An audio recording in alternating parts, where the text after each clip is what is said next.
Hi there, welcome to Going Deeper. We are now on our sixth gift of life recovery, right out of this little book, The 12 Gifts of Life Recovery. There's another book that looks kind of like this called The 12 Laws of Life Recovery, and that's a good one too. But this one, it's all about God's hope and strength and the good things that come out of us literally working the steps and being in the recovery process. And if you've never tried that or you thought it was just for addicts, recovery's for anybody. And I'll tell you why. Because the principles that we see in the 12 steps, well, one is realizing your own limitations and acknowledging God and allowing God to help you. I mean, that's the surrender process. And then to look at your life and see where you've messed up. What are the defects? And to openly share that with somebody. All of that's driven by Scripture. James 5:16, confess your sins to one another. Pray for each other that you might be healed. It's all right there. And then, you get ready to transform your life. And a big part of that is making things right with all the people from the past. Make the list, you call them. Then you stay current. You practice all the principles in everything you do, biblical principles, and then you go reach out and try to bring other people through the same process that you've been through. Now that is a rich and full life, and that's what we're going to talk about here, is this gift of abundance. John 10:10 is just one of the most powerful, truth-giving verses that you'll ever read. It says this. It says, the thief comes to kill and to destroy everything that you've got. Steal it, your joy, everything. That's what the thief does. But Christ comes that we could have a life that is full and rich, essentially is abundant, life to the full. So if we're lacking something, if we don't have this abundance in our life, the thing we might be lacking is a relationship with Jesus Christ. So life to the full is exactly the opposite of a life of scarcity and a lack of us feeling like we have enough. When I live in a world of scarcity, I am clinging on to everything. I can't handle it to lose anything because I'm afraid I won't have anything.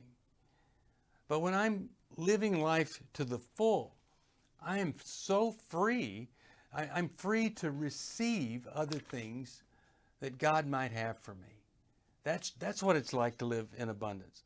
This verse, Philippians 4:19 says this same God who takes care of me will supply all of your needs from his glorious riches, which have been given to us through Christ Jesus. So here God is saying, let me give you some stuff that is the most valuable, richest stuff you can ever imagine. What are those things? How about a sense of purpose? A peace of mind? How about redemptive connection with other people that love us? And then a sense of fulfillment when we reach out and help somebody else. When we have this abundance mentality, we're grateful. We see things to be grateful for. We're grateful for our food. We appreciate the gifts, opportunities that we have. We don't overlook them and we don't take them for granted because we're noticing what we have, not clinging on to whatever it is so that we don't lose it. And one of the things about this abundance gift is that when we have it, we give it away. We're abundant in our grace for other people. We're abundant in our mercy. You know, the Bible's so clear. God is rich in mercy. I mean, that's why we're not all zapped by lightning or something, because he's so rich in mercy. He wants us to find his path, walk that path, live that path to freedom and abundance. So there's a lot of mercy, a lot of grace for other people. and a lot of forgiveness. You can't have abundance if you don't abide by what it says in Ephesians 4:31. Get rid of all bitterness, resentment, and all the other crummy stuff. You see, when I get rid of the bitterness that I'm holding on to, now my soul can be full of the abundant life, full of the indwelling of the Holy Spirit, and I can experience a godly life without having to try so very, very hard.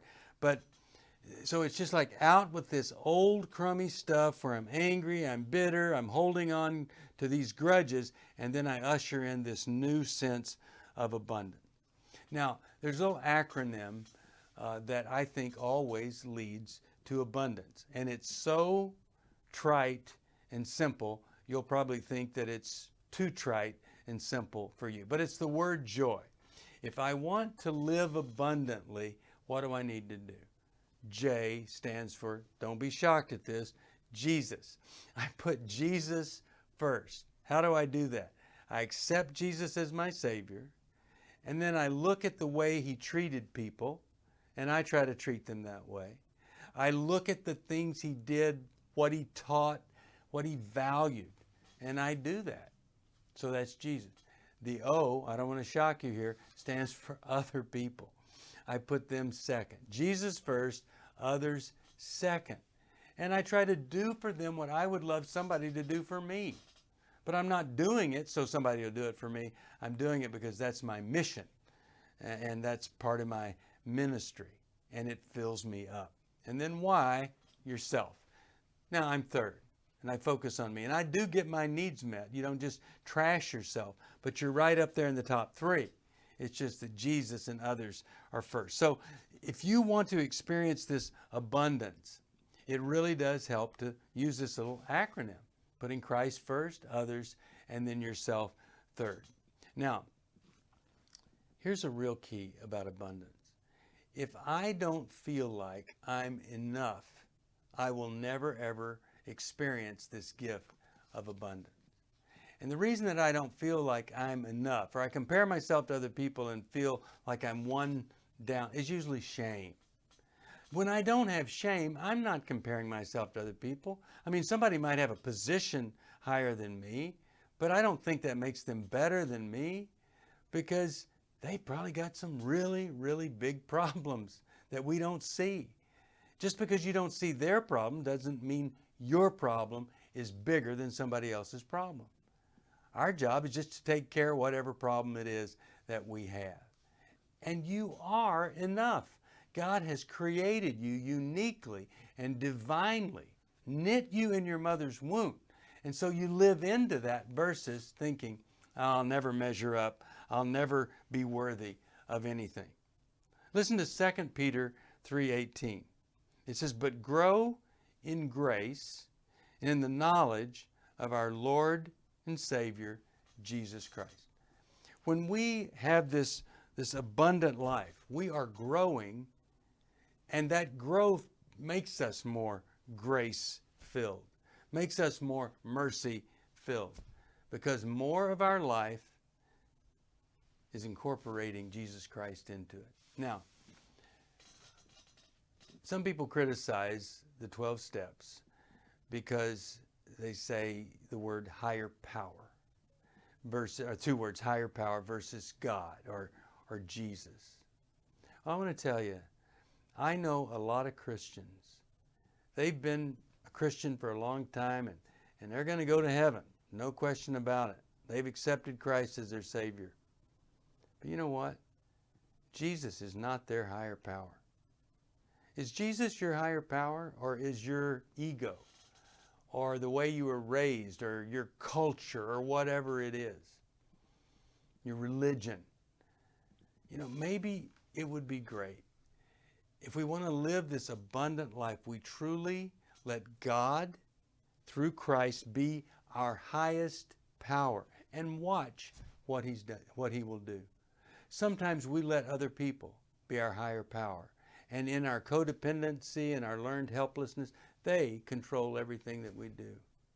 Sometimes we try to really pull ourselves up by the bootstraps, power down and power up and try to take care of all of our problems under my own power. It just doesn't work. But when we truly let God be the highest power in our life, then we start to live life differently, humbly, but with the assurance that we're on the right path, headed the right direction, proper motives toward great, great outcomes in our own life and the lives of other people.